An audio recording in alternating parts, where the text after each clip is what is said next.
Dizer que há mais de um ano, né, várias equipes aqui do Sesc Sorocaba estão num processo, né, de concepção da 4ª edição de Frestas, né, Trienal de Artes. Ele é um projeto aqui concebido pelo Sesc Sorocaba, pelas equipes, e ele surge principalmente com a intenção da gente valorizar a produção de arte do interior, e especialmente aqui do nosso território. Intitulada Do Caminho um Rezo, essa edição, né, tem a curadoria da Khadija Fares, da Luciara Ribeiro e da Naine Terena. É uma edição que apresenta possibilidades outras para a experiência do caminho e do caminhar. A inspiração percorreu pensamentos da cosmologia andina, dos conhecimentos de origem quilombola e do modo de viver caingangue. Caminhar também é gesto político e ritualístico. Hoje a gente realiza mais um encontro dos Sendarias, né, que é o programa público aqui do Sesc Sorocaba de Frestas, né?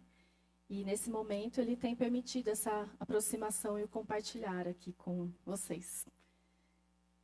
Sendarias, só para contextualizar um pouco, né, é um jogo, né, com a palavra sendas, que em muitos dos seus significados remete a caminhos e atalhos. Para abrir o encontro, eu convido a palavra a Khadija Fares, que é mestre e doutoranda em História da Arte pela Universidade Federal de São Paulo, educadora, pesquisadora e curadora, atuando tanto nas instituições como de forma independente. Obrigada, Khadija.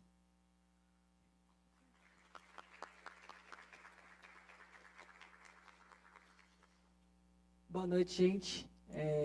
Queria agradecer a presença de todas as pessoas. Eu sou a Khadija, como fui apresentada, junto com a Luciara Ribeiro e a Naine Terena, a gente forma o trio Parada Dura de curadoras que vão fazer a 4ª edição de Frestas, né? A gente também tem uma curadora assistente, que é a Cristina Fernandes. Elas não estão aqui, mas elas vão estar ao longo do processo. Elas estiveram no primeiro Sendarias, que foi no dia 19 de agosto, com a Silvia Rivera Cusican, que não sei se vocês estiveram aqui, também faz parte, né, do nosso, como uma das pensadoras principais que trouxe para a gente essa ideia, né? Embora, né, eu estou com muito orgulho e muita honra de estar aqui do lado do Tadeu, que trouxe o presente para a gente, deu de presente para a gente a ideia O Caminho um Rezo, que é da onde a gente tira o título da exposição, Do Caminho um Rezo, né, um pouco reverberando de outra forma, mas que nasce, né, desse pensamento do Tadeu.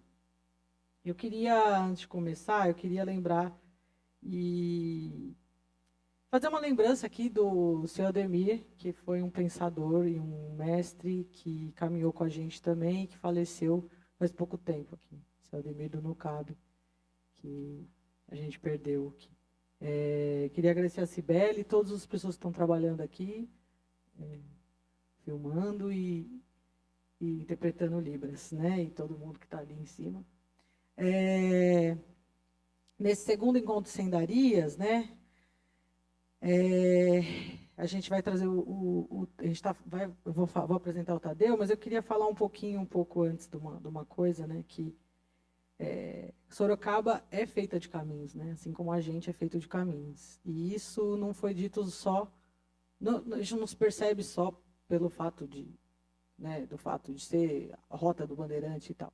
O próprio historiador, né, tradicional aqui, que é o Luiz Almeida, ele vai falar que Sorocaba é um lugar de encruzilhada.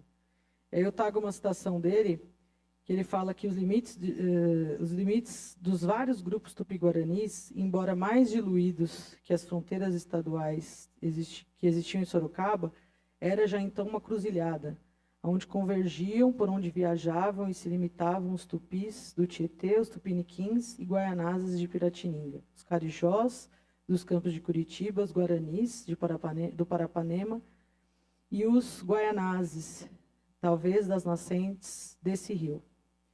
Essa citação está no livro de 69, né, História de Sorocaba. É um livro bem da história de historiografia tradicional.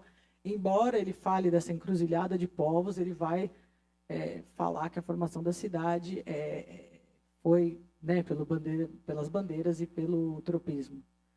Mas ele não deixa de escapar que aqui a presença indígena sempre foi muito forte, né? Esse território ele é feito por caminhos indígenas, né, que a gente conhece como parte do Preabiru, que era esse grande caminho que vinha dos Andes até o Atlântico.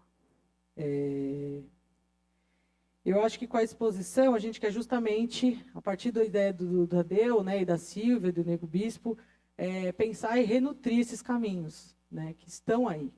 Eles sempre estiveram e sempre vão estar.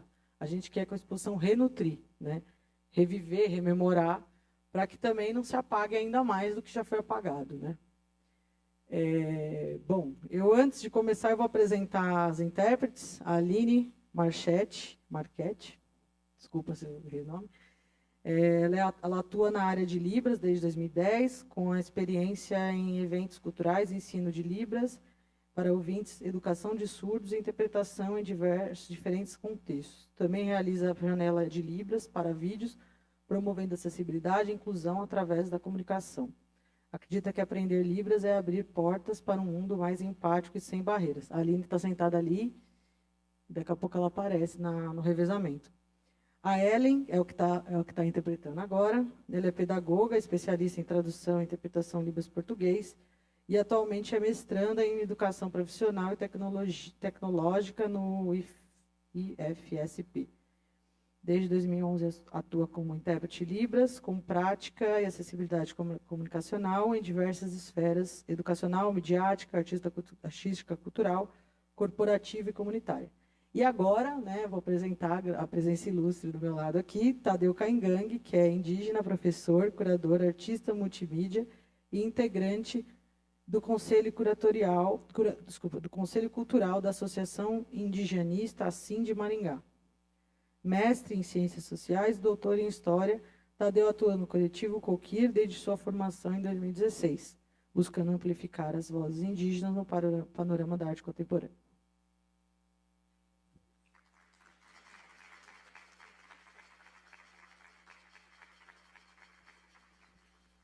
Bom, acho que vou me acomodar ali então agora.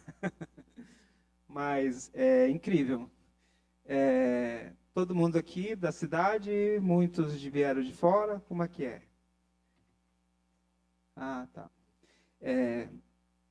Eu gostaria de começar a minha fala falando de Sorocaba. Hoje foi incrível, né? Eu olhei para o céu e eu achei assim que hoje o dia estava lindo aqui, em Sorocaba. Por que eu estou querendo falar sobre isso? Porque eu queria olhar para o céu primeiro, para depois olhar para outros lugares e depois olhar para a terra, para o nosso chão, para falar de caminho. Então, assim, eu peço licença para vocês que eu preciso me apoiar, então, na minha colinha, porque eu fiz algumas anotações que eu acho que foi bastante interessante. Primeiramente, eu queria agradecer, né, a Cibele Nascimento, né, e toda a equipe do Educativo Sendarias, externar também a minha gratidão à organização do SESC Sorocaba por essa acolhida e, é claro, aos presentes, né, todos os presentes. Que é sempre um desafio para mim falar sobre o caminho, porque nele tecemos, né, o que para nós indígenas entendemos como um rezo. Então, o caminho é o nosso parente, ele que nos acompanha, ele que nos sinaliza, né? E ele é o nosso ancestral, ladeado, né, entre as mensageiras, que é a natureza. Isso eu quero dizer que são as plantas, elas que são as mensageiras. Então, em nosso percurso, né, cada pessoa aí eu vejo como parte de uma grande floresta, que é esse coletivo que está aqui. E convido, né, para essa reflexão, e gostaria de dizer no tom poético e com licença poética também, se algumas palavras aparecerem aí, fala assim, essa aí eu não conheço, né? Pode ser uma invenção, né? Então, falando das nuvens, né? As nuvens, ela é um caminho, né? Onde ela percorre, né, esse mundo afora. e ela carrega cargas de tensões, né? Não são... quando o céu estava lindo, assim como eu disse para vocês, né, não vi nenhuma nuvem formando, eu fiquei contente porque quando a gente olha para o céu e ela está carregada de nuvens, às vezes são os nossos medos, a nossa raiva, a nossa alegria contida, numa forma de água e de vapor. Essa reflexão que eu queria trazer para vocês, para olhar nesse sentido, né? E o raio, ele surge como uma descarga, né? Que é purificadora e intensa, atraído pela tensão para equilibrar as forças, né? E ele anuncia a partir do grito do trovão, e que dissolve todas as angústias acumuladas. Então, o nosso corpo é nuvem também, em miniatura, porque somos passageiros, né? E conectados com a Terra. Por que conectados com a Terra? Porque precisamos de aterramento, fazer pontes energéticas entre o céu e o solo que pisamos, para harmonizar, então, essa dualidade interna. Então, as nuvens, quando ela está muito carregada, né, ela traz e despeja as lágrimas, né, do mundo. E, ao fazer isso, ela purifica a alma. E, no rastro dessa tempestade, ela revela, depois do final, o arco-íris, que é o farol de beleza, que traz calmaria e que guia a nossa jornada. Então, a vida é um ciclo de acúmulos de liberação de emoções e conexões com a Terra, essencial para equilibrar e purificar o nosso ser. Assim é a nossa natureza, é assim a natureza. E para a floresta, que olha de volta, né, nessa licença poética para dizer que nós somos um pouco disso tudo. E agora eu gostaria de falar, né, Aman Kuti Anhan, quer dizer boa noite em Caigangue, e eu sou o Tadeu, que já me apresentaram, e o meu nome indígena é Tandó, que significa raio. Trazendo essa ponte aí, para falar que o raio, ele anuncia, então, essa descarga que não é de botar medo na gente, né?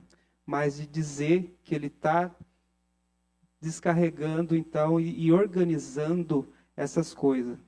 Eu já ouvi parente dizer que quando o Criador, ou Yanderu em Guarani, ou Topé em Caigangue, quando as entidades vêm dar uma olhada aqui embaixo, na terra, né, entre nós, ela vem olhar se a gente está fazendo tudo certo. E quando ele não gosta, ele vem em forma de vento forte ou de chuva forte. Então, ele vem para sinalizar que a gente precisa voltar no caminho certo, porque a gente está se desviando. Porque tudo é caminho.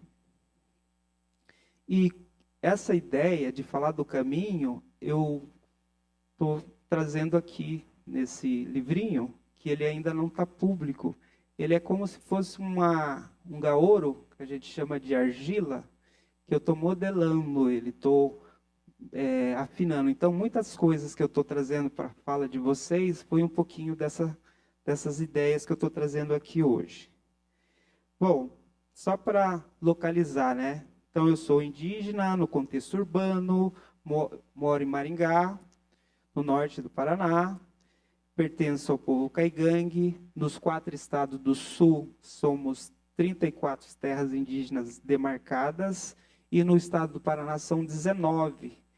E somos mais de 65 mil indígenas caigangue. Aqui tem um parente ticuna, que é o povo em maior população no Brasil, e o segundo é o Guarani Kaiowás, e aí temos os demais parentes. E hoje a gente tem a presença do Brasil aqui. Eu fiquei muito contente com a presença dos parentes. Então, mais uma vez, peço licença aos encantados, aos parentes e a todos os presentes. No nome Sendarias, né? Já revela então essa poesia. Senda, caminho, atalho, de diferentes formas de percorrer o mundo, abertas por caminhantes, animais e outros seres. Então agradeço a Sendarias, a Cadig, a Naine e a Luciara, nessa 4ª edição do Fresta Trienal, com o tema do caminho, um rezo. E falando um pouquinho da minha trajetória, que já falaram um pouco, essa é a minha caminhada de encontrar como indígena também. Porque antes de eu fazer a pesquisa, de entender o caminho, eu sempre fui deslocado no Brasil. Sem esse meu crachá de estar aqui no SESC, ou o meu crachá, eu era visto sempre como um estrangeiro. Então, a ideia de deslocamento da minha própria identidade de ser brasileiro, eu não podia, eu também não entendia. Porque quando criança eu era chamado de bugre, de índio, né, de paraguaio, mas de brasileiro era uma situação bastante distante e até difícil para eu entender. Mas eu fui entender isso mais adulto, e depois, quando eu tive contato com a Associação Indigenista Assim de Maringá, que ela existe há mais de 25 anos, é uma entidade, uma ONG, que acolhe os indígenas na cidade, que antes eles viviam com as suas famílias, né, quando eles vinham para a cidade, eles faziam os acampamentos, que a gente chama de aré. Aré é acampamento provisório, né? O Emã é a terra onde você nasce, enterra, né, o umbigo. E o Aré é a cidade. Só que era um acampamento de lona e tomava banho de garrafa PET, fogão de lajota, e era assim que o indígena estava na cidade. Então essa ONG ela surge para trazer uma condição mais confortável, né, para o indígena. Então tem abrigos para famílias de artesão, né, que fazem as suas cestarias, estudantes universitários, são 5 casas que acolhem indígena na universidade, na UEM, e ali eu faço parte. E eu comecei a compreender que o indígena na cidade, ele vinha dessa resistência e uma continuidade. Então, manifestar a sua arte na cidade era esse estado, né, de estar presente e dizer que existe, né? E aí na universidade, quando eu me volto para as letras, né? As letrinhas, eu começo a entender que é um lugar também de ocupar e de ressignificar e aproximar da minha identidade. E a minha pesquisa, ela vai de encontro ao que eu queria descobrir, de fato, quem eu sou de verdade. Porque até então, eu sempre ficava achando que tinha alguma coisa errada comigo, né? Pessoas olhavam para mim e me jogavam para outro lugar. E aí eu fui conversar com a minha família, com meus parentes, meu avô, minha avó e etc. E lá eu comecei a entender que aqui no Paraná, né, falando lá no Paraná, próximo de Curitiba, tinha uma das 5 Sesmarias, e uma delas era da família Braga. E em 1800 e bolinha, pensando um pouco mais para trás, o contato com o Caigangue se deu em 1700, tá? Com as entradas, né? Então, com o Guarani, nas faixas litorâneas, foram mais cedos, né? Mas os Macro-G, que ficavam no platô, nas áreas mais altas, isso aconteceu mais tarde. Mas quando isso aconteceu, foi muito ruim, porque, primeiro, adoeceu quase todo mundo com as doenças. E as perseguições, porque antes do escravismo, né, de trazer os né, os parentes, né, lá do continente africano, eram os indígenas que estavam sendo escravizados. E aí, nessa condição, muito dos grupos dispersou, e a minha família foi uma delas, que foram parar lá nessa fazenda dos Bragas. E hoje é conhecida como Lapa e Rio Negro, fica bem na divisa com Santa Catarina. E ali eu pude, então, entender a minha origem indígena e caigangue. E depois disso, eu comecei a acessar, né, os parentes, as terras indígenas, e também da aceitação, porque eu não era acolhido pelos brasileiros, né, do Brasil. Sempre me mandava embora. Você é paraguaio, boliviano. Mas os meus parentes, que não me conheciam, eles me acolhiam. E eu achava aquilo curioso. E quando eu chegava entre o grupo Guarani, eles olhavam minha orelha e mediam, esticavam, porque tinha um jeito também de olhar, né? Se você é de uma determinada etnia, né? E os caigangue também tinham um jeito de analisar, e eu ficava naquela ping-pong, Guarani e caigangue. Mas depois que eu descobri o rastro, eu não me perdi mais. Eu preparei uns slides que eu acho que dá para ir mostrando, que dá para ilustrar com imagem a minha fala, porque fica mais fácil.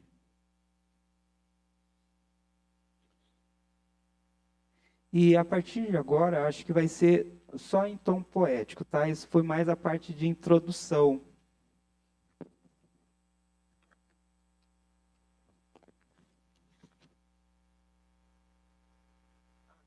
Aqui, então aqui é a diversidade, né? Na arte, para falar dos povos e dos parentes, então, oxe, sumiu? Então essa é um trabalho, né, do coletivo Coquir. O Coquir ele começa em 2016, porque ele começou a observar que estava o indígena, os parentes faziam fruteiras, fazia cesto para alimento, e ele trocava, vendia, né? Fazia conversão para depois ir lá no supermercado e comprar o que eles precisam. E aí a gente observou que na terra indígena também há um índice de desnutrição nas crianças muito, muito alta. E uma das crianças lá que a gente conhecia, ela chegou até a falecer, e a gente ficou assim muito sensível com isso e começamos a fazer esse trabalho que é uma mordida. Uma mordida no sentido de dizer que é a mordida na língua, na cultura, no modo do indígena atuar. Então, assim, morderam quase tudo do indígena, até o seu próprio território.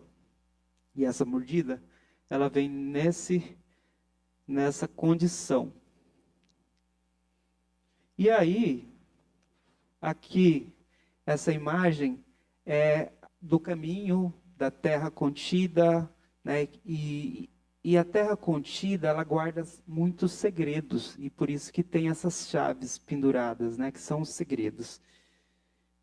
Foi uma exposição que aconteceu na cidade, lá em Maringá, que coincidiu com a pandemia, e ela ficou fechada durante um ano, essa exposição que chama Claviculários, justamente que fala da clausura, do segredo e tudo mais. Está na internet, e ela foi divulgada depois, né, com outro nome. Acho que agora eu aprendi.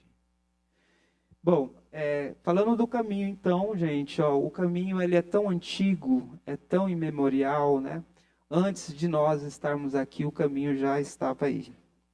Então, essa imagem é mais para fazer essa provocação, é uma colagem, né, um desenho. É uma pintura rupestre, um sítio arqueológico em Piraí do Sul, lá no Paraná, uma descoberta recente que fala da árvore. A árvore aqui eu estou colocando ela no sentido dela também trazer o cocar. A terra ela tem o seu cocar, que é o arco-íris, né? Que eu já sinalizei do que é que eu quero dizer. O cocar é o arco-íris da terra, que ele é esse farol que sinaliza então o caminho. E aqui para falar do indígena, né, no primeiro contato do Tibiriçá, que também teve uma filha, né, Bartira. A Bartira era uma filha, né, do Tibiriçá, que ela andou por aqui. Ela andava bastante, né? O Tibiriçá, ele era um líder político, né, religioso também, foi batizado, né, mas a filha ela andava bastante. E depois ela foi para Brasília, mas representada numa obra, numa escultura do Victor Brecheret. Quando Darcy Ribeiro inaugura a Universidade de Brasília, ele leva o indígena, mas como representação. Seria tão bonito se ele tivesse levado o indígena, falou, matriculamos o indígena. Mas só depois de 20, 30 anos depois que o indígena acessou a UNB. E aqui é um pouco do meu trabalho, que a gente chama de tom. Tom, em Caigangue, é a energia que veste a matéria, ou o visível. Então, tudo que a gente está vendo aqui hoje, né, saiu da natureza. Foi processada, foi para a indústria e tudo mais, mas ela tem tom. É uma energia, né, uma vida, né, poderemos dizer assim. Então, o trabalho, ele traz um pouco dessa escrita, mas é caminhos, né? São camadas, então o trabalho é um pouco isso. O tom.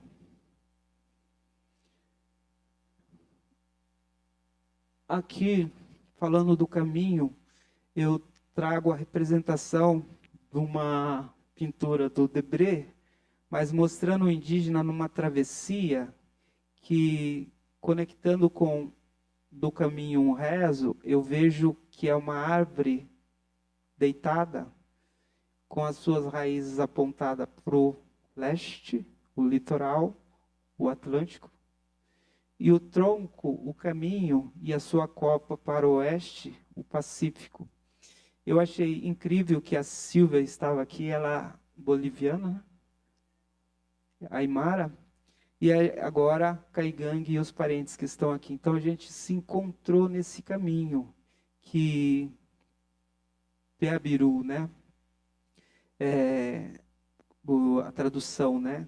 Caminho e da grama amassada. Aí vem a planta de novo, né? Mensageira, companheira que guia o caminho.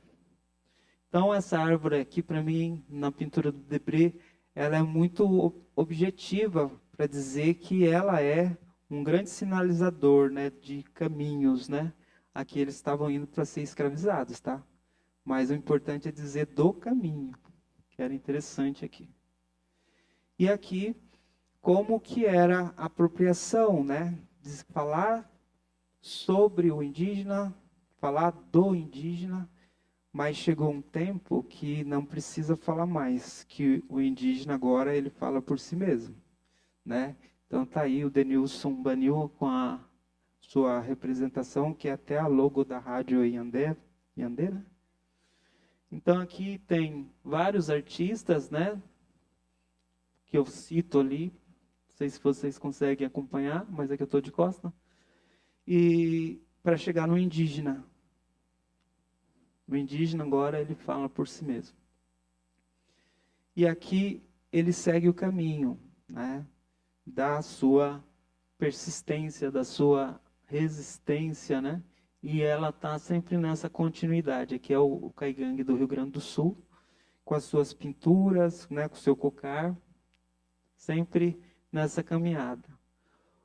O indígena, quando colocaram ele em terra demarcada, foi uma benção, né? Senão o indígena não teria nada também. Mas, se a gente for olhar na espiritualidade, o indígena, ele vive hoje em uma área pequena, a população cresceu, e essas transformações, né, do bioma, então quando o indígena está na cidade com sua cestaria, isso aí é um alerta para dizer que lá no território dele as condições estão muito difíceis.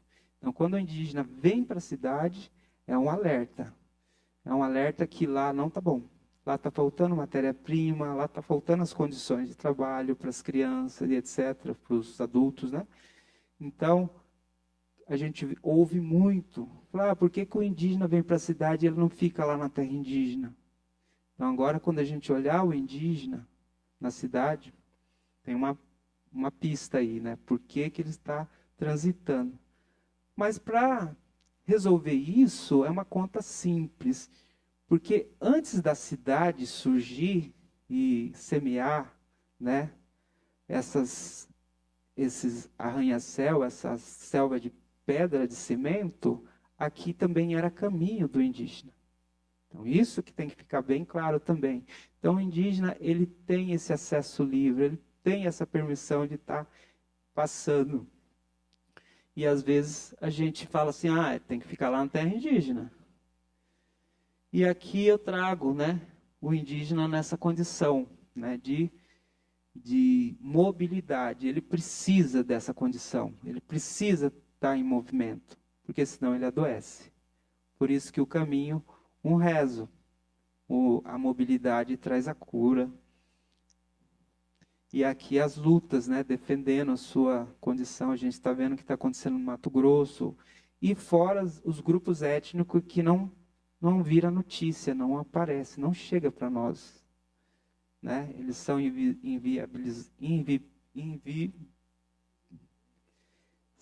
são apagados, né?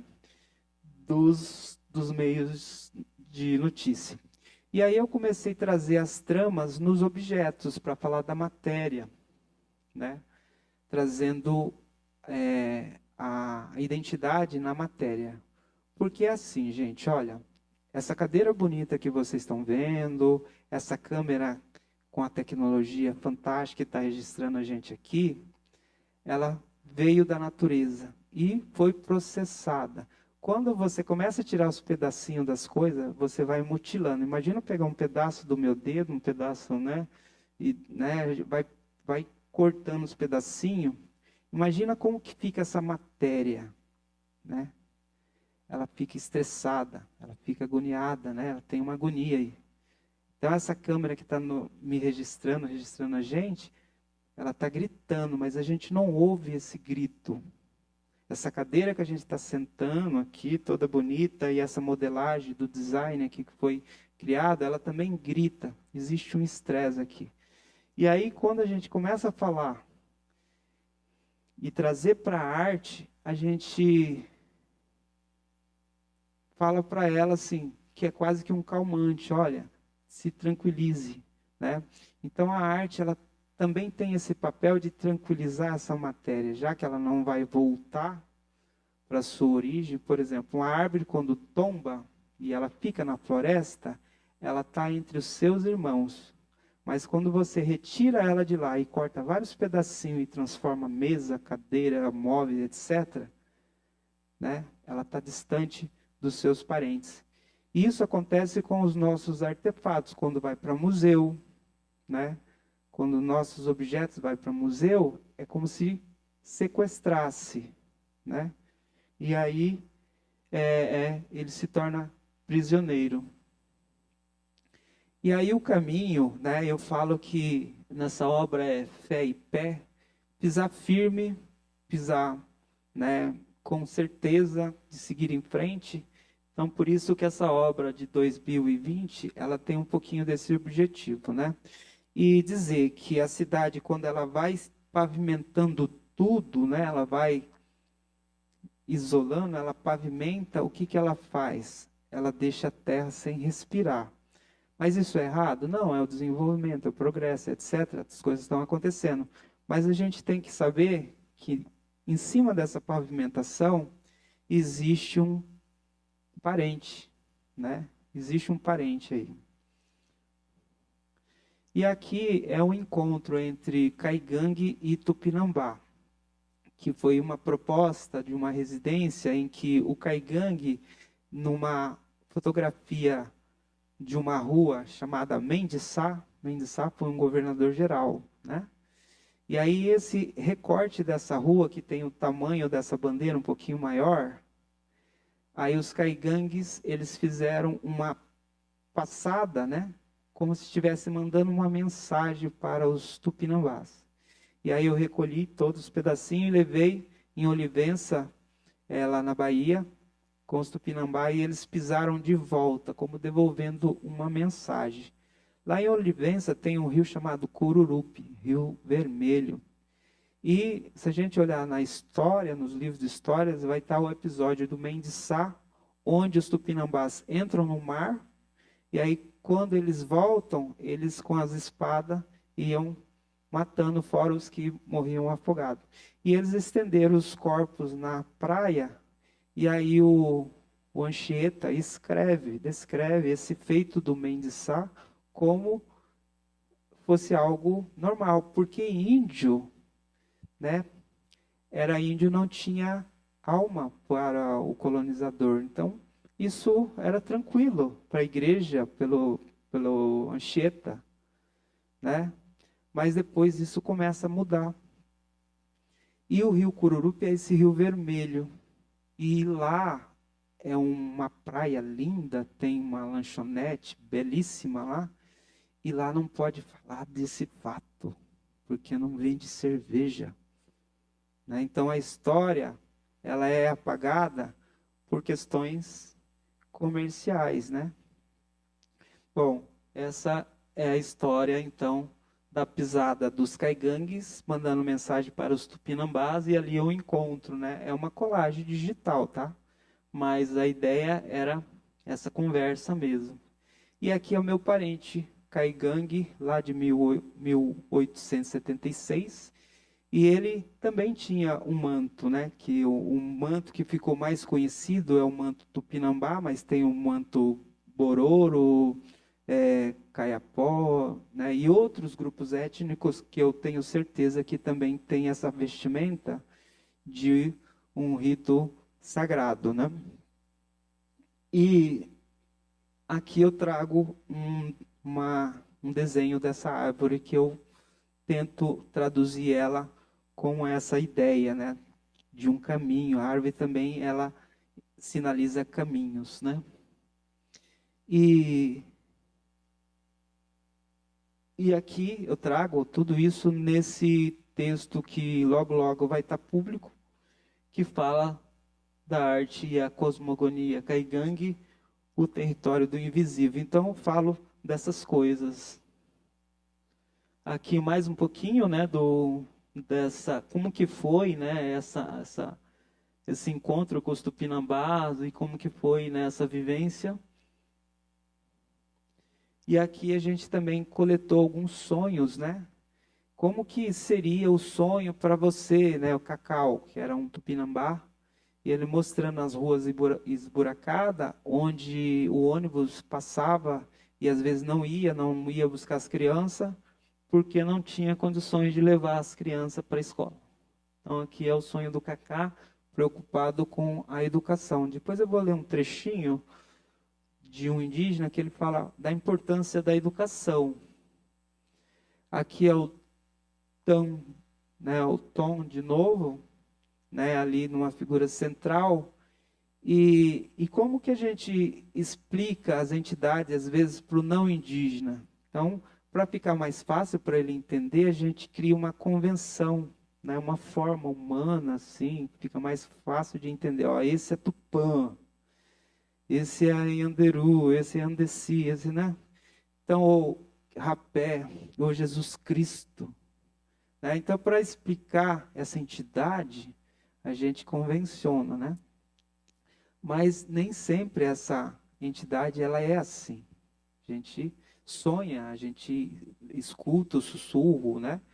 E é assim que a gente percebe, né? As nossas, a gente chama de Iangrê, né? As nossas entidades. E aqui é um mural que é feito em cimento lá na Associação Indigenista. É um mural de 4 por 14, que faz homenagem ao Guarani Iambiá, Kaiowá e Yandeva. E do lado de cá é o caigangue no contexto urbano, né? Que é Venham Pham, quer dizer casa de descanso do indígena. E tem um totem também. Ali eu tirei as fotos dele em construção, ele está pronto, né? Mas eu queria mostrar o processo, né? Que em Guarani a gente chama de árvore da vida. Então são o guardião e os animais que trazem essa força. Então aqui eu estou usando uma força aqui, né? Que é a pena desse pássaro que está falando assim, Tadeu, fica firme aí, usa as palavras com sabedoria. Então ele está soprando aqui, né? Uma coisa, não é só o meu corpo, né? E as minhas intenções. Eu estou trazendo aqui outras, né? Intencionalidades aqui que é invisível. E aqui é a nossa riqueza, né? Que são os nossos códigos sobre os nossos padrões gráficos, né? Que é muito simples de explicar na organização social Caigangue, que ela é dualística, né? São dois clãs, Camé e Cairu. Camé é tudo o que é riscado, comprido, longo, é o sol e o animal, a planta, tudo que é comprido, folha comprida, o animal comprido é Camé.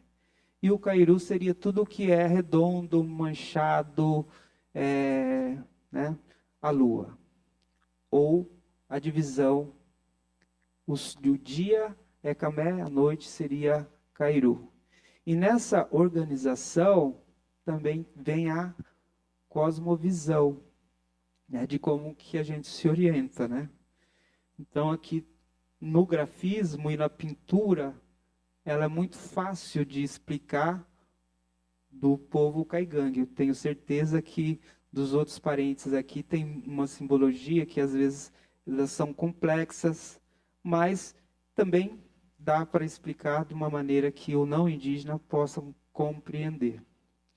Mas essa dualidade, ela conecta com muita coisa, com as estrelas, com o sol. Por exemplo, na mitologia de como que surgiu esse povo, o sol e a lua eram, na verdade, dois irmãos, dois sol mesmo, de energia potente. E aí o sol um dia estava perto da lua e ele vira. E ele fere o olho do sol, lua. E aí começa a lacrimejar e ele começa a perder um pouco da sua luminosidade, da sua força. E aí que surge, então, a separação entre dia e noite. Então, e eles não ficaram de mal, mas separaram, tá? E eu acho que nas histórias também tem bastante coisas parecidas dos parentes aí. E aqui é o coletivo Coquille invadindo o Cubo Branco, os espaços, né, de exposições. A gente fez uma exposição numa galeria que traz a convenção do Sistema das Artes e no Museu Paranaense, que trabalhava com artefatos etnográficos, o índio morto, a história, o passado. Quando a gente fez isso, a gente criou um site específico, né, que juntava as duas exposições, sustento e voracidade. Porque a gente estava querendo mostrar que o objeto do indígena é a arte, né, não reducionista como artesanato. É a arte porque ele expressa um saber milenar, né? Ele tem um repertório das marcas que vocês viram lá, por exemplo, de 65 mil caigangues. Se a gente trazer isso para famílias, quantas famílias, são muitas famílias, e no estudo que eu fiz, cada família lembra de 15 gráficos, 15 símbolos. Imagina um grupo lá do Ivaí, que a gente está mais próximo, são 550 famílias, e cada família lembra 15 símbolos. Isso são símbolo à beça, que não foi mapeado, e eu tenho certeza que muitos parentes aí, seus símbolos ainda não foram mapeados. E o carrinho, ele simboliza o sistema de consumo, o mercado, o capitalismo e etc., né? Por aí afora. Mas a gente traduz que é a mobilidade do indígena. Ele tem que estar em movimento. E aí, às vezes, esse objeto ele está chancelado, assim, num espaço demarcado, e ele tem que ficar ali, né? E às vezes a gente faz ativação para dizer que esse objeto ele tem que falar com os outros parentes. Então, são 5 irmãos que já estão por aí, né, que são essas obras. A Encruzilhada do Ingá é a última, foi recente, e as outras que são obras que já estão em alguns lugares por aí, circulando, né? Essa aqui, ela teve no MASP, né, entre histórias, agora eu não me lembro o título lá, mas ela teve entre os parentes.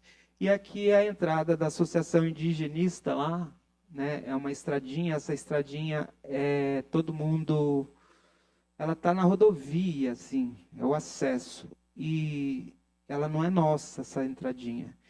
E a divisa, ela passa no meio da estrada. Já tentaram fechar essa estrada, já tentaram tirar o nosso acesso,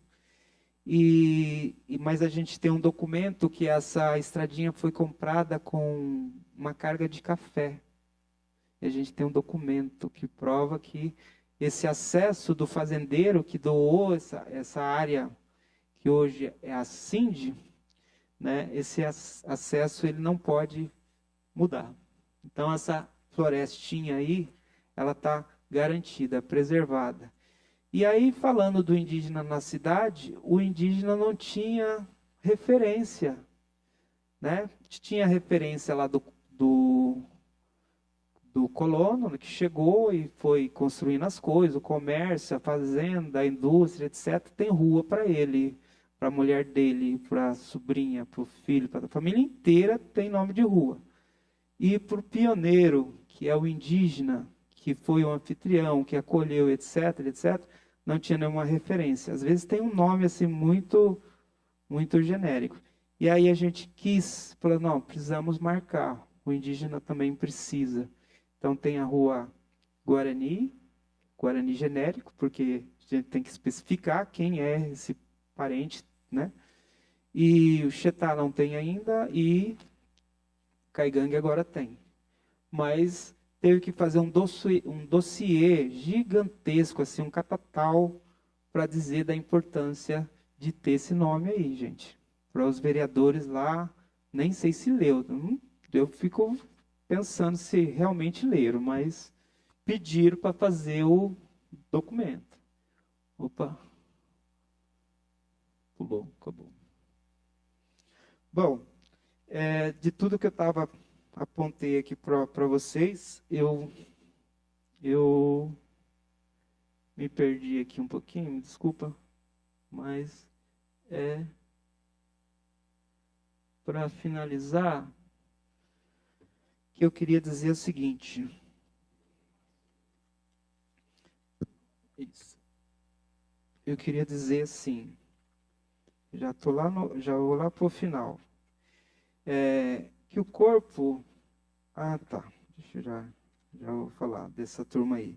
Essa turma foi a Conferência Nacional da Promoção da Igualdade Racial lá em Brasília. Então, tinha 32 indígenas que representavam o Brasil. Olha, nós somos 305 povos, 274 línguas, e tinha somente essa turma.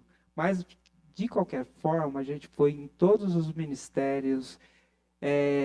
Desses 30 indígenas que estavam lá, a maioria tinha suas expertises já na universidade. Então, a gente sentou, elaborou projetos, né, na área da saúde, da educação, e fomos bater nos ministérios e mandamos isso. Porque quando a gente chegou no dia lá da conferência, e fizeram a inauguração, o Lula veio, os ministros estavam lá, tudo certinho. O indígena não estava, o cadeirante também não, e cigano. foi fazer o remendo na hora. Vamos colocar o indígena lá, sabe? E resolveram. E aí a gente chamou o Ministério Público, porque para falar de promoção da igualdade é falar das nossas condições ali, não no nosso segmento. Nosso segmento a gente está cansado de falar, né? E aí a gente chamou o Ministério Público, a executiva da conferência, a ministra lá, mandaram a gente sentar com eles, para dizer que todas as propostas da conferência tinham que entrar a questão de território e indígena.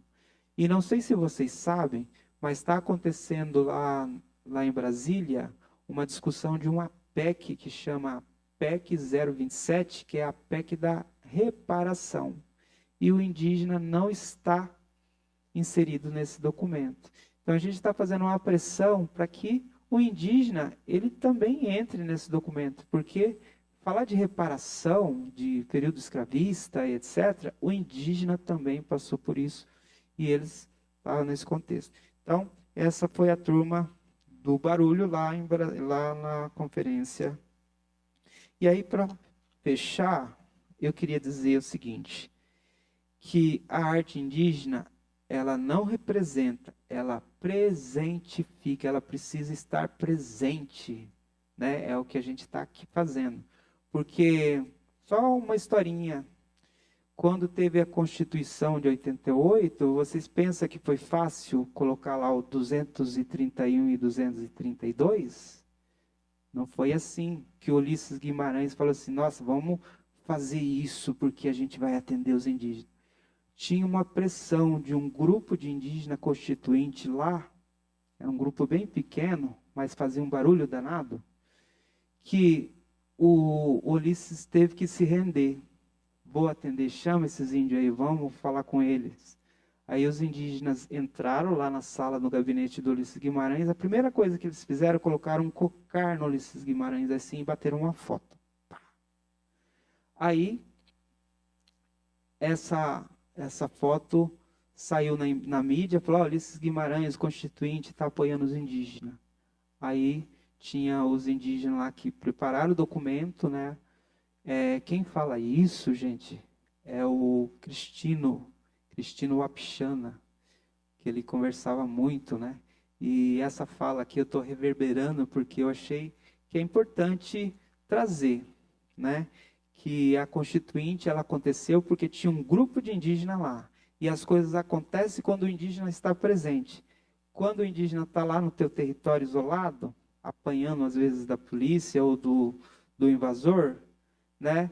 As coisas não chegam para nós aqui na cidade ou na universidade também não chega. Então, mas quando eu falo assim, palavras duras, mas eu quero dizer também que precisa de uma revolta amorosa, tá? Que nos move rumo à ancestralidade. Em trilhas de cuidado, de respeito pela natureza. Porque caminhar é pisar firme, atravessar mundo e despertar o sensível. Aquele que percebe e responde às emoções dos espíritos e às tramas da vida. Caminhar é continuar o rezo, que começou antes de nós. Cada passo é continuação de um sopro antigo e que o vento carrega desde o primeiro amanhecer. O caminho não termina, ele se renova quando a palavra encontra o chão, quando o corpo escuta a terra e o invisível responde. A arte indígena, ela ecoa de eternidade. É presença viva que cura o tempo e o território. Seguimos entre frestas e sendas, onde o corpo é mapa. Onde o corpo é mapa. O rezo é direção e o mundo um grande tecido de vozes em movimento. Que o caminho siga aberto para que o rezo continue caminhando conosco. Que o sopro dos antigos ilumine o nosso passo e que cada um de nós seja também caminho, que seja também um rezo. Então é um pouco de uma ideia, porque nós somos caminhos e a gente não caminha, né, descuidado. Aí o que o caminho faz? Coloca um obstáculo, uma pedra para a gente tropeçar. Então o caminho, ele quer que a gente também se conecte com ele, né? Ele é vascular, né? São os nossos sentimentos, as nossas coisas internas também. Então a gente tem que estar com a mente também limpa às vezes, né? Não é fácil, mas a gente precisa às vezes fazer isso. A gente tem ouvido muito falar banho de floresta, você precisa diminuir o ritmo, andar mais devagar. E aqui para o indígena é um pouco isso também, andar sem pressa, né? Porque a gente está super acelerado, né? Então, é mais ou menos um pouquinho desse resumo aí que eu trago para vocês. E eu queria só falar do parente, que ele diz assim, ó. Quando o homem branco trouxe a escola para dentro da aldeia, trouxe uma ferramenta para que o indígena aprendesse a usar. O jovem deve ir para a escola aprender a caçar e pescar com as palavras escritas. Então, usar esse código como uma flecha, né? E é assim que a gente tem feito com a caneta, né? E etc. Mas isso é estratégico para a gente pensar agora. Mas quando a escola chegou na terra indígena, ela tirou a função dos FOG, que era a função dos mais velhos. Os mais velhos que eram os professores, os pedagogos. E antes deles era a árvore, era o rio, era a pedra. Eles também são os nossos professores. E a gente parou de acessar eles, né? Porque o conhecimento está lá. O remédio, né? A calmaria. Então, às vezes a gente despreza esses professores antigos, né? Que são os nossos parentes, né? Que é o vento, que é o fogo. Então, eu não falei nada de diferente para vocês. Não trouxe nada de, resolver uma equação aí. Não, a única coisa que eu estou querendo dizer é que essa virada de chave a gente precisa fazer, né? De vez em quando pensar por outro lugar, ter uma outra direção, perceber as coisas de outra maneira. Quando a gente vê uma formiga andando no chão, a gente já vai lá com o veneninho para matar ela, porque ela vai entrar dentro da nossa casa e vai levar doença, aquela coisa, não. Às vezes o caminho, ela está sinalizando alguma coisa, né? Então, às vezes a gente tem que olhar os nossos parentes que às vezes invadem o nosso quintal. Quem que inventou essa ideia de quintal, né? Às vezes a gente nem sabe, né? Bom, é isso, Cadig. Agora vai passar 2 vídeos.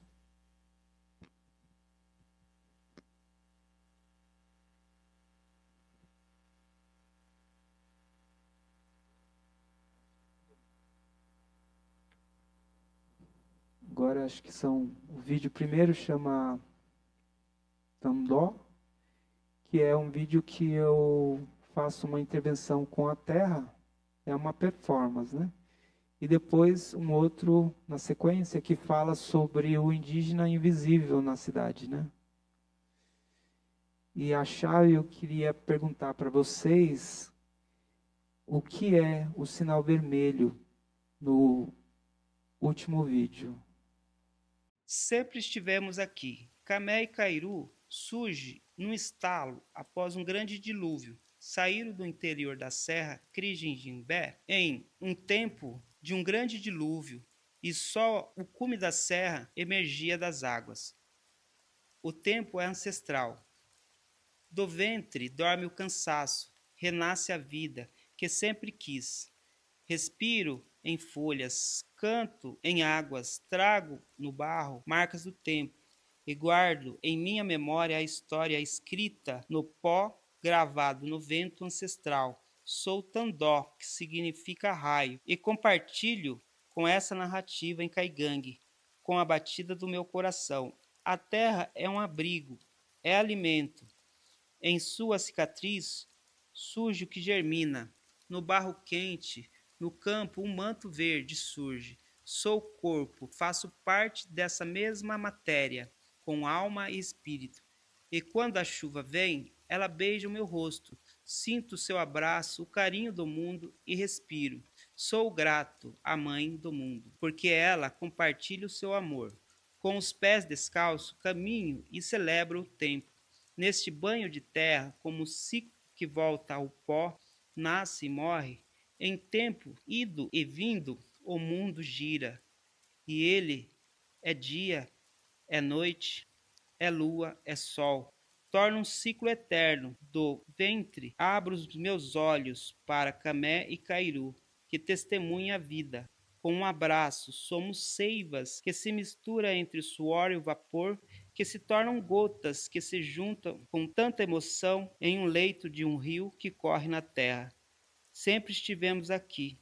Somos sementes que semeiam esse cosmo, no céu, na constelação e na terra.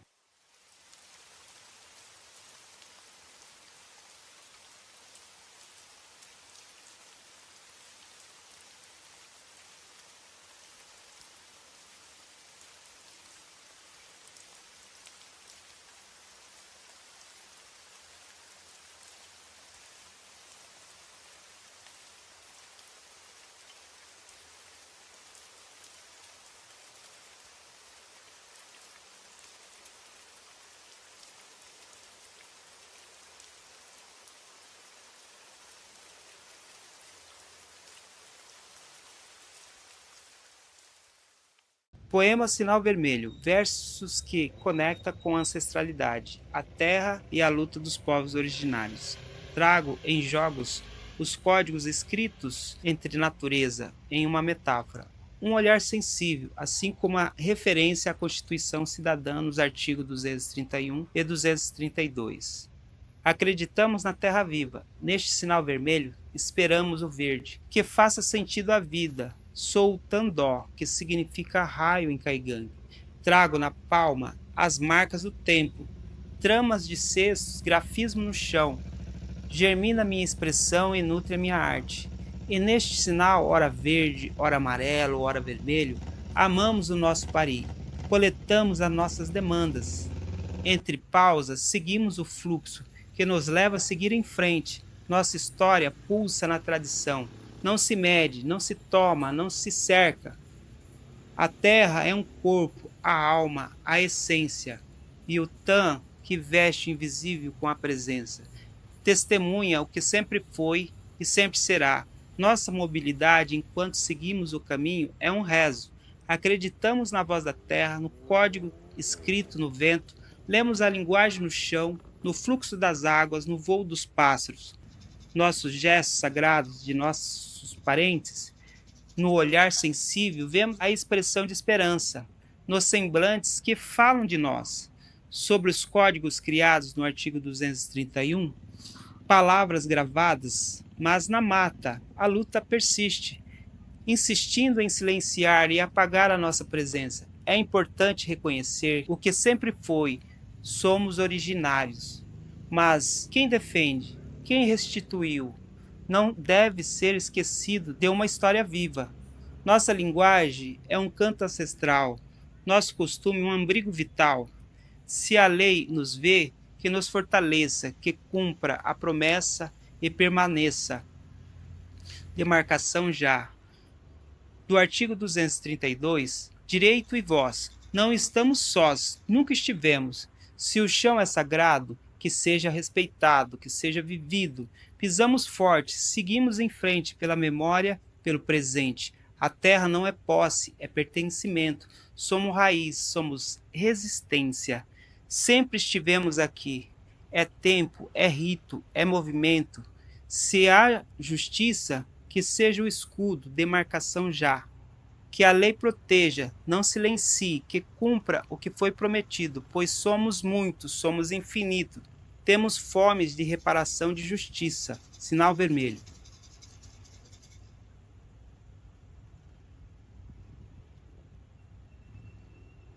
Bom, esse tema da demarcação já, ela é uma continuidade, é uma persistência, né? Porque é até vergonhoso, né? Porque a gente está na virada do... Viramos aí o milênio e essa história continua, né? Tipo assim, numa condição de civilidade, né? Essa conta já deveria ter sido resolvida. Então, assim, para nós, povos indígenas, não nos cansaremos de reivindicar essa pauta. Mas eu acho que já tinha que ter virado essa página faz tempo, né? Então a gente fala isso na arte também. E na arte a gente fala de uma maneira que também é potente, é agressiva aos olhos de alguns e sensível para olhos de outros, né? Eu acho que abrir os olhos, né, é a nossa função, né, com nossos cantos, com nossos rezos e fazer essa provocação sobre o caminho, né?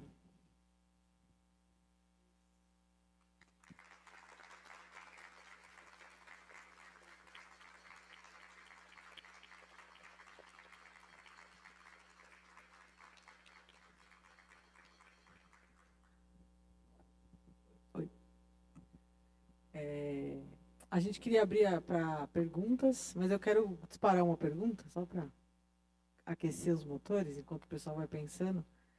Queria te perguntar se você sabe se tem povos que caminharam juntos. Essa é uma pergunta. O próprio Piabiru é uma prova disso, porque ali é o caminho da interculturalidade. O indígena passava, trocava remédio, semente, casamento acontecia, muita coisa acontecia nesse caminho, né? E a Rota dos Tropeiros é um braço que chega aqui em Sorocaba. E o caminho dos índios, ele passa e cruza esse caminho dos tropeiros. E aí essa ideia que chega aqui também, chega em outros lugares aqui. Mas o caminho faz tipo um T de travessia, tropeiros e índios. E essa ideia da infraestrutura, né? Quando o colonizador chegou, ele só ficou assim de braços cruzados, olhando e falou assim: e agora, o que vamos fazer? Aí ele parou e olhou com calma. O indígena saía no mato, ia lá na praia e entrava de novo, e não sei o que, não sei o que lá. E ele começou a olhar, a infraestrutura já estava pronta, porque o caminho do Piabiru, ele tem 1,5 m, assim, pelos estudos arqueológicos, etc. E nesse estudo arqueológico, ele não é só de largura, ele é de profundidade também. Então ele foi sedimentando muita coisa ali. Então era uma coisa que o índio esquecia, que o indígena esquecia, era alguém passava ali, deixava um negocinho e tal. E as plantas que nasceram nesse lugar é indicador desse caminho. Então, o caminho ele não está só na largura, ele está na profundidade também. E nesse lugar, quantos parentes passaram ali, né? Então, essa conexão aí que a gente deve entender, né? Que a infraestrutura, né, que o colonizador chegou e falou, esses indígenas aí não têm tecnologia, esses índios não têm isso, não tem aquilo. Mas eles pegaram a coisa pronta. Então, as grandes rodovias que a gente tem aí no Brasil afora é caminho de indígena, né? E essa comunicação com o Pacífico, né? O indígena olhava para o céu à noite e continuava andando, porque ele tinha uma bússola, que é a própria estrela, a Via Láctea ali, sinalizando o caminho. Porque senão, né? Como é que andar no escuro? Olhava para o céu e seguia. E durante o dia, o próprio sol, né? Então, o caminho do sol é esse caminho do índio, né? Então, ali muitos casamentos aconteceram, muita coisa aconteceu ali, né? Queria passar para alguém, se alguém tiver uma pergunta. Aproveitar que o Tadeu está aqui. Veio de Maringá para cá. Fala, parente.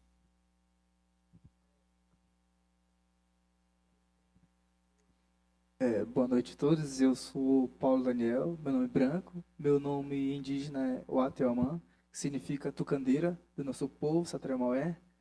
Você fala muito sobre caminhos. Desde observar, desde quando você nasceu, já nasceu no caminho. E para nós, Sateré-Maué, nós sempre nascemos assim como você falou. E desses caminhos, assim, uma hora vai ter fim. E nós, quando nós deixamos o corpo material, assim, né? O nosso espírito, nós acreditamos no Sateré-Maué que ele só atravessa. Então, desses todos os caminhos que você falou, assim, entre os povos, então, para onde nós vamos no final desses caminhos? Assim, todos nós vamos se encontrar, como você explica, assim, só a parte que eu quero compreender os caminhos de vocês, isso eu compreendi muito bem. Mas e o final do caminho? Vamos nos encontrar nele? A gente acredita bastante nisso, né? Que existe uma continuidade, não existe um final. O caminho, ele não tem esse final, ele tem essa continuidade. E o nosso tempo aqui é breve, né? E a gente acredita muito nesse encontro. Na mitologia, na, na explicação guarani, esse caminho ele está suspenso, né? E aí eles acreditam, né, que esse caminho é a passagem. E eu acho que, para responder a sua questão, que coincide com a ideia, né, de fresta e fenda, né? Que existe essa fenda, existe essa fresta, né? E como você mencionou, eu acho isso muito legal, porque quando a gente nasce, a gente é parido, né? A gente é parido, a gente inicia o nosso caminho. E esse caminho, ele vai continuar depois também, porque a gente volta para a terra. Lembra, né, essa ideia do ciclo da água? Ela está no rio, evapora, vai lá para cima, sobe e desce de novo, sabe? Então, o nosso tempo é isso, é ciclo, a gente está sempre se encontrando. E eu acho que o ancestral, ele anda conosco, né? Ele está aqui no meu sistema vascular. Eu respiro meu avô, né? Eu bebi a minha avó. Então, ele está comigo. E eu tenho certeza que, se eu for depois, eu vou estar com a minha filha, né? Que eu vou estar com outros parentes. E eu acho que é assim que a gente se conecta, né? E essa é a continuidade. Por isso que eu não acredito num final. Ó, acabou. Esse caminho é extenso, é longo. Só que ele faz assim, ó.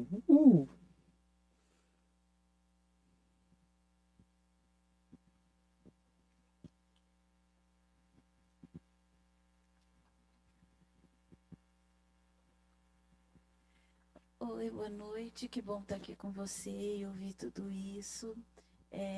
E também a gente está muito contente com o Frestas, porque é um ar fresco que vem para a cidade, né? Eu sou Silvana Sarti, sou artista visual aqui da cidade, performer também.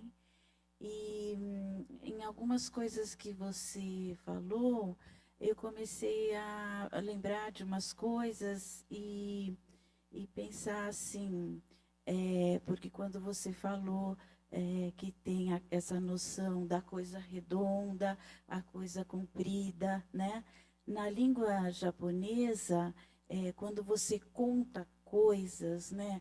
Uma mesa, 2 cadeiras, 5 pessoas, o número nunca vem sozinho, ele vem sempre acompanhado de uma palavra que significa também coisa redonda, coisa comprida, coisa macia, assim, macia não sei se tem, mas vamos supor, tem várias categorias de coisas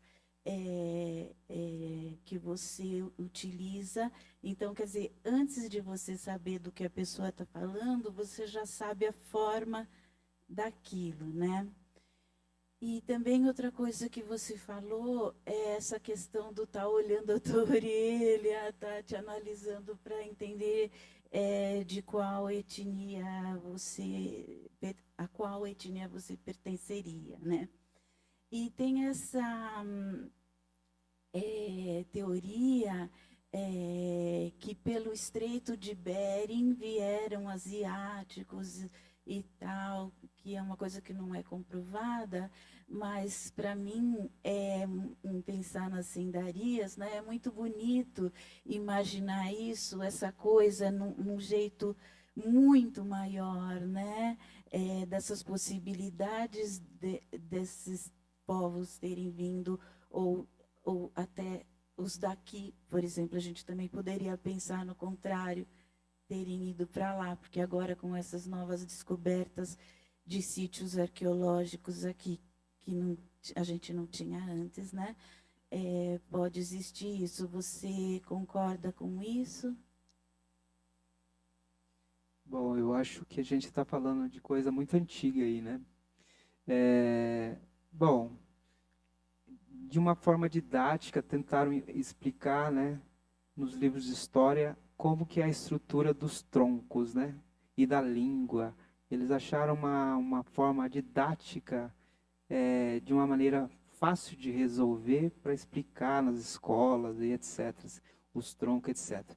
Mas se a gente observar o tempo antigo, né, esses troncos se a gente olhar uma árvore robusta e olhar para a copa dela, como que esses troncos, né, olhando lá no tempo antigo, estou falando de 12, 14 mil anos atrás, como que era esses troncos, e foram reduzindo para 5, é assim que está hoje? 5, né? Os troncos dos macros, né?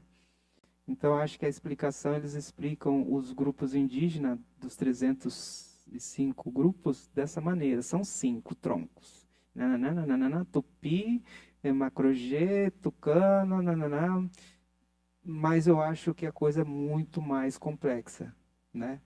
E aí, quando a gente aproxima que o parente falou, né, desses caminhos, eles vão bifurcando, assim, vão criando outras coisas que é muito complexo. Vai precisar de mais tempo. E falando de língua, por exemplo, para o povo Caigangue, ele adotou a escrita com uma linguista alemã, que ela chegou e começou a ouvir os primeiros padres, né, jesuítas, capuchinos, né, começaram a ouvir e anotar lá os Y, os Z e etc. E aí depois essa linguista, ela fez o dicionário. E esse dicionário, os indígenas adotou e ampliou esses códigos. E ele nunca foi revisado. Então tem palavra que os parentes Caigangue usam que não tem nenhum sentido. Ele só verbaliza porque, né, um ou outro ali conhece, ele fala, isso é cadeira. Né? Mas não é dele.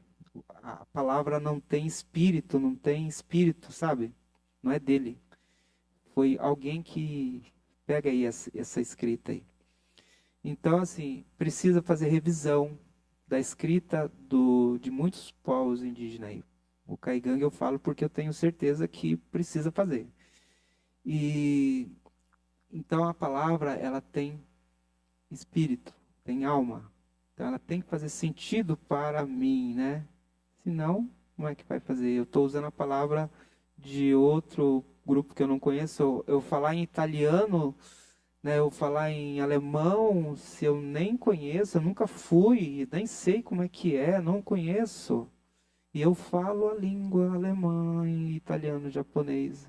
Ou assim, sabe, adotar a língua. É importante a gente entender, mas eu estou falando do espírito da palavra para a etnia ou para o grupo, né? Então, isso eu estou fazendo essa diferença. É legal, porque lá no Amazonas eu tenho certeza que os parentes falam vários dialetos para entender a linguagem dos parentes lá, que a gente conhece um pouco, né? Que são grupos mais menores, né? Mas a gente também tem essa extensão de línguas, né? E eu acho que eu respondi, não sei se consegui responder, sobre os troncos que são muito amplos e complexos, né? E essa descida, por exemplo, o macro G, ele tanto ficou era organizado no Planalto Central, na região central. Então, um grupo desceu e um grupo subiu. Isso 14 mil anos, tá? Porque, e essa tese, para nós indígenas, ela não é muito boa. Porque eles falam que a gente não tem direito à posse, ao território, porque há 14 mil anos vocês estavam nesse movimento. Então, isso para nós é perigoso. E às vezes eles resgatam isso e quer colocar lá no marco temporal, para trazer para o agora, uma coisa que é de tempos antigos. E para nós a gente tem que ficar atento.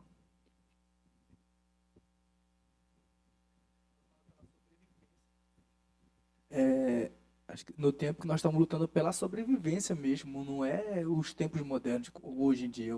Hoje, como você falou, a gente sai das aldeias assim, não é porque a gente quer.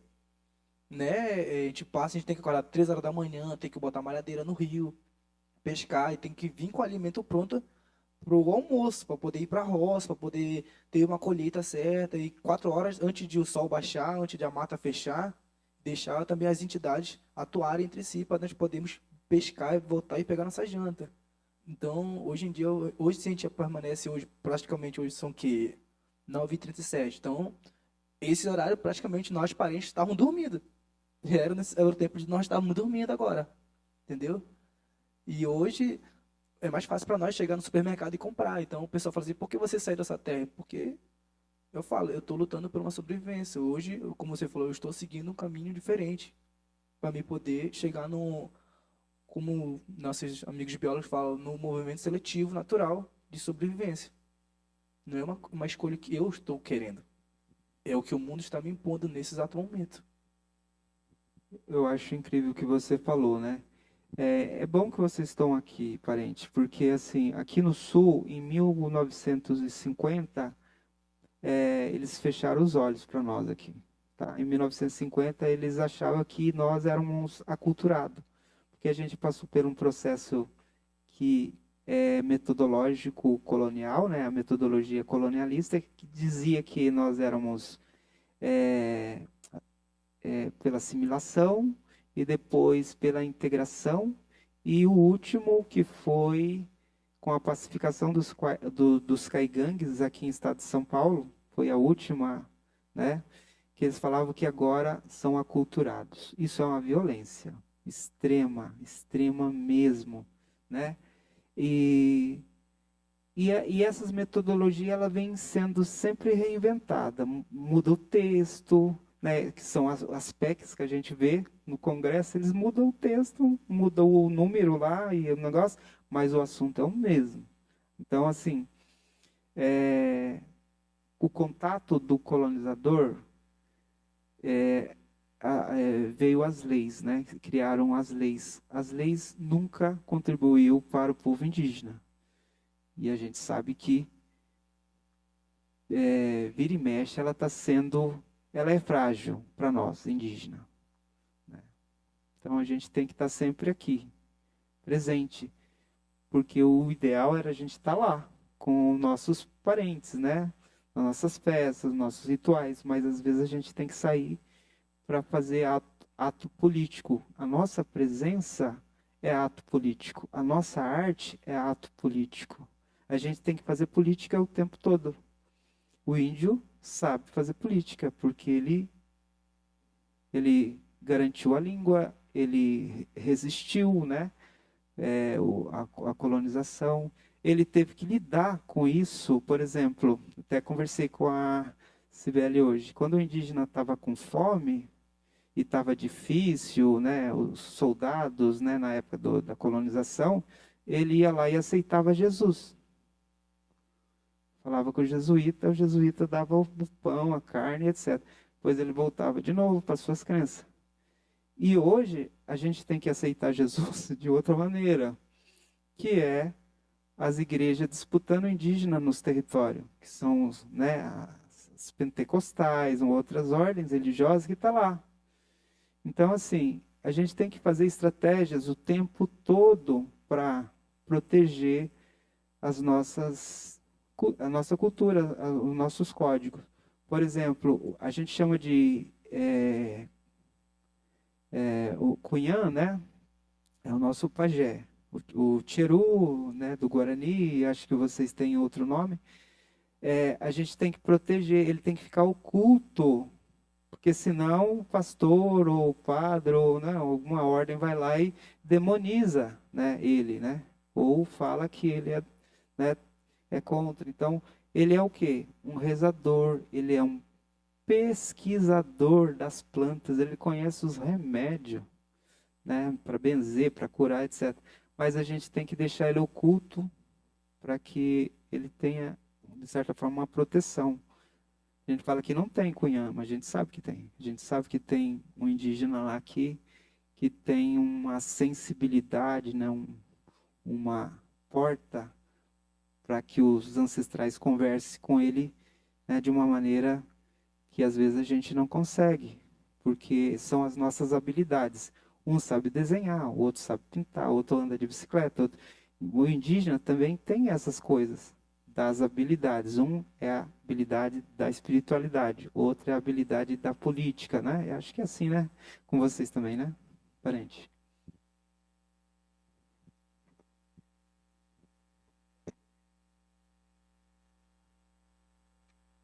Não, nesse contexto que você falou assim, né, eu também achei muito interessante, porque eu mesmo eu sou urbanizado e ao mesmo tempo sou aldeado. Eu vivo nos dois mundos. E realmente, quando você passa na frente de uma aldeia, sempre vai estar uma igreja bem na frente. E tanto que tem uma passagem bíblica que eles sempre ensinaram para nós, em Levítico, contra as regras dos animais que a gente não pode comer. Aí uma fala sobre o porco. Aí, certa vez, um missionário foi lá, catequizou, batizou, fez tudo, praticamente tudo bíblico com a pessoa lá. Aí chega no ponto que falou: Ó, mas eu ensinei que você não podia comer porco. Não, mas a gente leu que quando a gente batiza o porco, ele vira nova criatura também. Foi meio que. Aí ele falou assim, ele falou, como assim? Eu falei, não, mas você ensinou isso pra gente, não ensinou? Porque você não nos batizou, então não somos nova criatura, então o porco também é nova criatura. Foi meio que meio que rindo dele, mas. E falando assim, não, mas por que vocês estão fazendo status? Mas vocês não têm os santos de vocês, nós temos tentando representar nesse exato momento um pouco da nossa entidade sem rosto. Então a gente começou, como você falou, a partir daquele momento fazer política ou sermos os advogados defendendo aquilo que a gente acredita, usando a palavra dele contra ele, mas depois do jeito que eles não conseguiram rebater com a gente. Muito legal. A expertise, né? Então tem que lidar com a expertise para criar estratégias, né?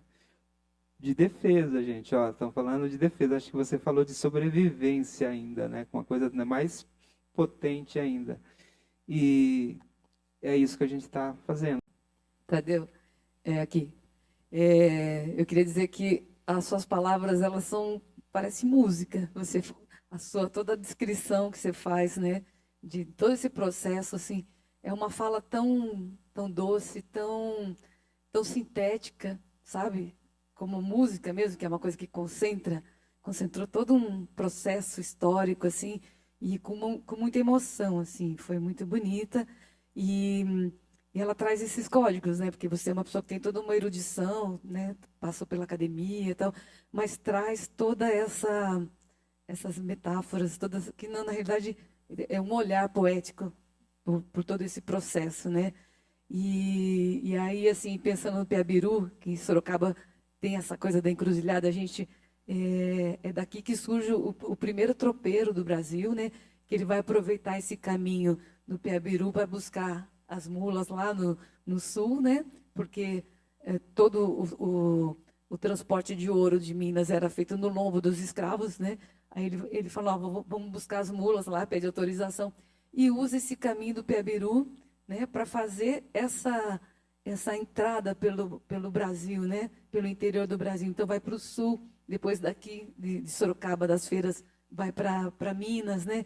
Então, a partir dessa movimentação, primeiro dos bandeirantes, mas depois dos tropeiros, essa interiorização e essa relação com a cultura indígena, porque tudo que se sabia foi através dos indígenas, né? Então, os caminhos, o nome das plantas, a própria geografia, por exemplo, Sorocaba chama em Guarani, quer dizer, em Tupi, né? Sorocaba significa terra rasgada, que tem uma ligação com a geografia do lugar. Então, todos os nomes, eles indicavam um conhecimento, né, geográfico e tudo mais. Até a própria língua, né, o Nhengatu, que era a língua geral, que todo mundo falava, foi proibida, mas, quer dizer, tudo se conhecia, né? Existia um conhecimento que vai sendo apropriado, né, pelos colonizadores, né? E aí você faz toda essa exposição desse rezo, e a minha pergunta para você é a seguinte: como que você vê esse rezo daqui 200 anos, por exemplo, 100 anos, né? Porque a gente está vivendo um momento de emergência climática, essa situação, né? Essa problemática do planeta, né? Que envolve os povos, né? A nossa casa é única, é o planeta, né? E a gente vê que muita dessas respostas elas estão na ancestralidade, né? Mas como que você vê esse olhar, assim, que eu acho que é um olhar muito transcendente, né? Esse olhar fabuloso que a sua arte traz também, né? Para esse futuro desse rezo. Então, mais ou menos isso. Tadeu, posso só falar uma coisinha? Alguém tem mais alguma pergunta? Só para organizar aqui o final, porque eu tenho uma bebê de 2 meses esperando para amamentar. Tem? Bom, eu fico muito feliz com as suas palavras e eu acho que eu estou fazendo o caminho da volta, né? Tipo, passei pela academia, me entendi como indígena, como brasileiro, e depois esse caminho da volta é porque eu quero realmente aproximar de fato o que eu quero realmente ser, né? Que me negaram estar junto com o meu povo, me negaram a língua. Eu estou aprendendo porque eu estou correndo atrás, eu estou no caminho. Mas, assim, a academia me deu essa condição de dar as ferramentas para eu pesquisar e garimpar e procurar as coisas, as informações que eu tenho devolvido para os meus parentes também, que é esse etnosaber. Então, sem conhecimento com meus parentes, nem aquele traje ali antigo lá, que tem parente caigã que nem sabe que tinha hoje, né? E assim, e falar de forma poética é mais fácil, né? Assim, a gente está lidando com várias coisas aí. A filosofia, o pensamento da cultura asiática, a gente está falando de filosofia grega, né, que a gente vem quebrando algumas coisas e trazendo para o óbvio, né, porque a gente complica muito as coisas. E a gente, quando começa a observar os nossos parentes, como é simples a coisa. Não é complicado. A gente complica, a gente acelera, a gente tem pressa, né? Como o parente falou, tudo tem o seu tempo. E aí eu acho que a resposta para que esse rezo, a palavra rezo, ela aproxima do cristão, do pentecostal, com outras crenças, que é uma convenção para entender a ideia. Só isso. Porque o que de fato é rezo é a nossa conexão com o que a gente mais agride, que é a natureza, que é o rio, né? Então, se a gente fazer essa conexão e tornar mais simples a coisa, esse é o verdadeiro rezo. Porque a gente está numa coisa aqui muito antes da gente, que estava aqui, né? E agora a gente está usufruindo dessa transformação que foi bilhões de anos, uma explosão, né? As entidades lá se organizando, vamos deixar esse povo viver ali, né? O sol, não vamos aquecer tanto, vamos só dar uma bronzeada de vez em quando. Então eles organizaram tudo para a gente. Agora a gente está aqui e está fazendo essa bagunça às vezes, né? Criando uma arma para matar um monte de gente em outro lugar, guerras, não sei o quê. Mas os indígenas também se guerreavam. Mas se a gente for olhar hoje, a gente vê que só tem aliança entre os parentes. Os parentes não estão em guerra. Eles estavam em guerra porque o colonizador chegava e cooptava um indígena e falava, ó, fica aqui comigo aqui, não sei o que, não sei o que lá. E às vezes o indígena ia para esse lado, como está acontecendo na religião, como está acontecendo na política, como está acontecendo em várias coisas.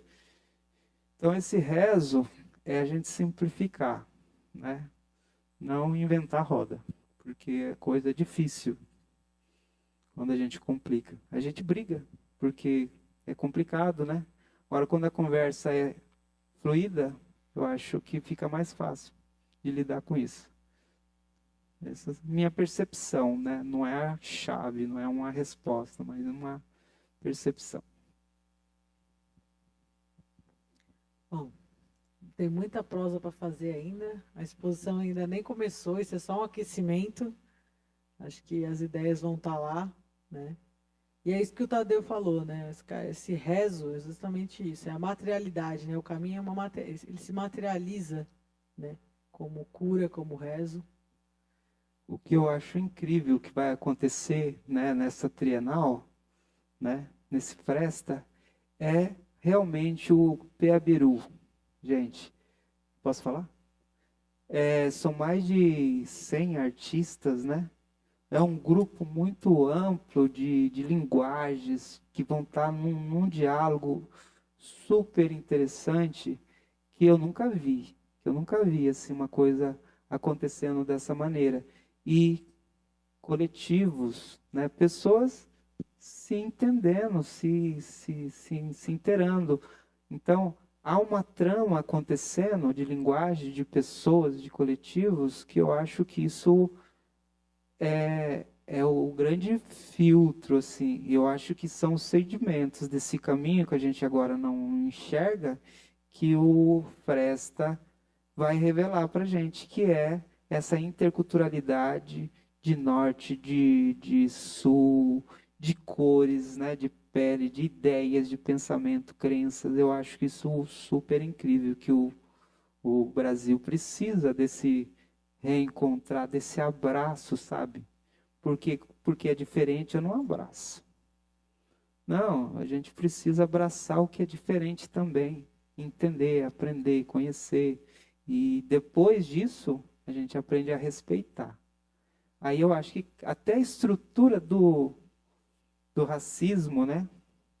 Ele pode ser resolvido, porque o nosso racismo estrutural, ele é tão pesado e ele sedimentou, que é um caminho que eu não quero andar. Esse caminho eu me nego a andar.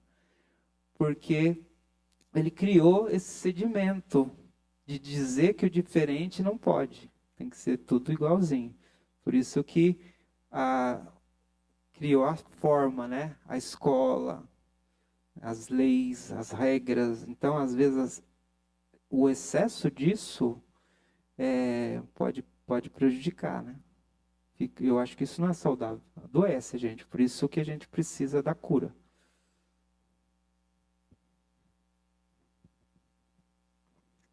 Acho que é isso.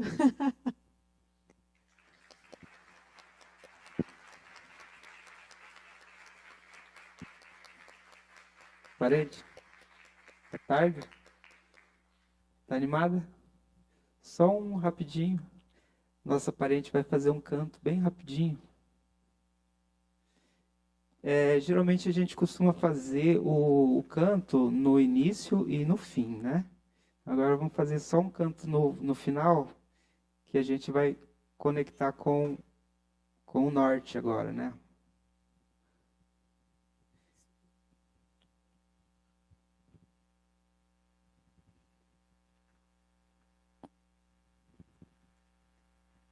Nomage becharma ingari chuta bakana.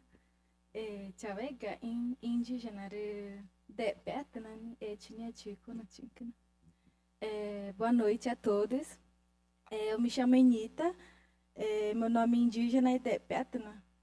Eu sou da etnia ticuna, eu sou estudante da UFSCar, faço turismo e eu estou no 6º período, quase terminando, se Deus quiser, ano que vem termino.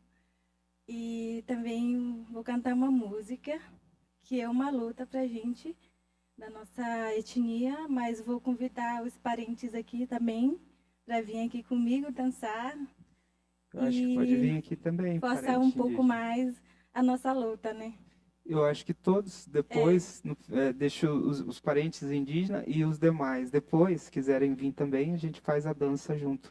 A gente chama de toré, né?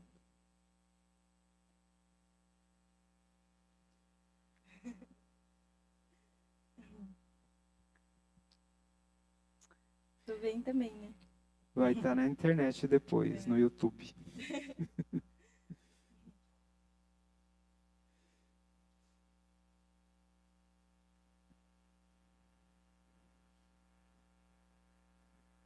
Eu fiquei muito feliz de vocês estarem aqui. Vamos, gente. Isso aí. Pega na flecha. Não? Precisa não. Ei.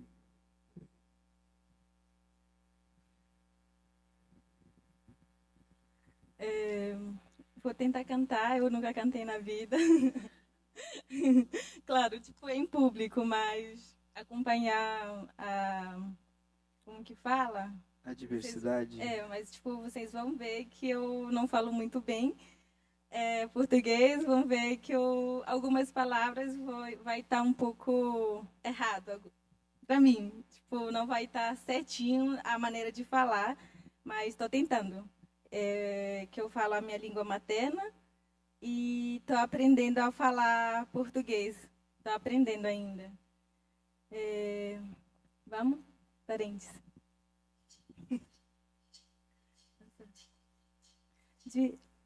De magani inyama inane guiboe I arena kata dauge itare porage inakai Di magani inyama inane guiboe I arena kata dauge itare porage inakai Tekeci are ija tege retena inapo itare nge mange itare I are naka tadauge itare porage I are naka tadauge itare porage Naka itare iboe Auê! Lindo, lindo, lindo, lindo. Tô nervosa. Eu acho que as vogais faz sentido para nós, né? Quando a gente sente elas, né? Não entendemos na língua, mas sentimos, né, que é coisa boa. A música fala, né, sobre a luta indígena que a gente vem enfrentando, principalmente o meu povo, a minha etnia, desde acho que no 1838 sofreram um ataque pelos brancos, né? Massacraram eles e desde então que a gente começou essa luta, a caminhada, porque desde aquele massacre, tipo, como que fala? A justiça não foi feita. Aqueles que massacraram, nenhum deles foi preso. Aí, desde então, os povos indígenas ticunas vêm lutando pela justiça. E essa canção marca esse marco que fala sobre as lutas e também o poder que a gente tem para poder proteger a nossa natureza e o nosso território, que é mais importante para a gente. Fala sobre isso a música. Muito bom, muito bom.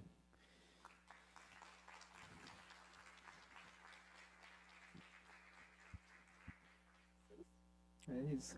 Se vocês quiserem pegar um Participar com a pedacinho gente agora, também. acompanhar com a gente, aí mais um pedacinho, um trechinho, aí o pessoal participa se quiser, e aí a gente finaliza, né?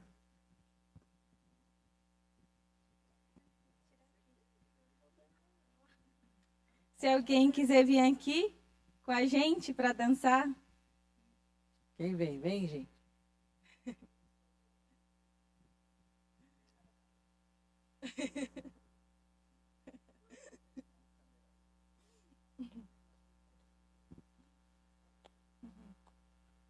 Tem uma dança árabe que é muito parecida, que chama Dabk.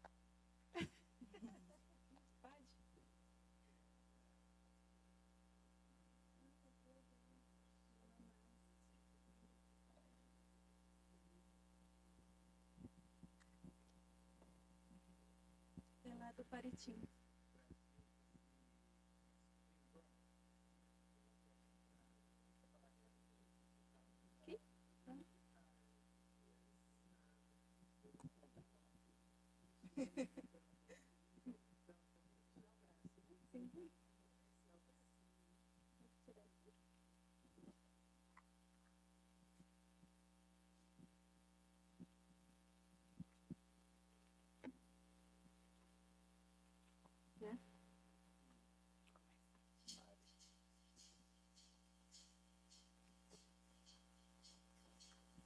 De magani inyama ina nenguibo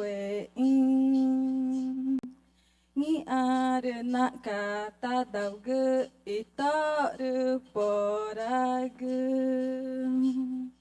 ni ar na kata dauge itar porag ina kai tự chi are ija tegur tenai napo itar porag ina kai I are na ka ta daugu itar porag I are na ka ta daugu itar porag bohag Tekeci are ijat ge retenai napo itarenge mangge ina kaibu.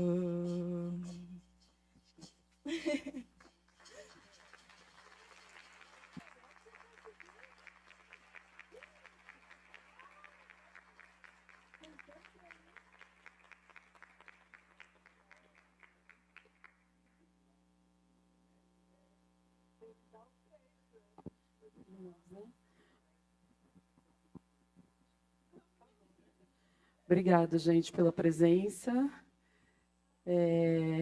Só queria avisar que em dezembro nós teremos aí a nossa terceira conversa de sendarias com Joana Maria, filha de Negro Bispo, que é o nosso terceiro pilar conceitual aqui da Trienal.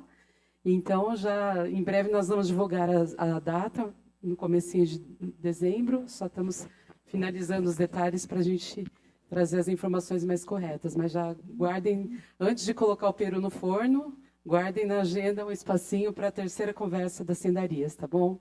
Obrigado, boa noite.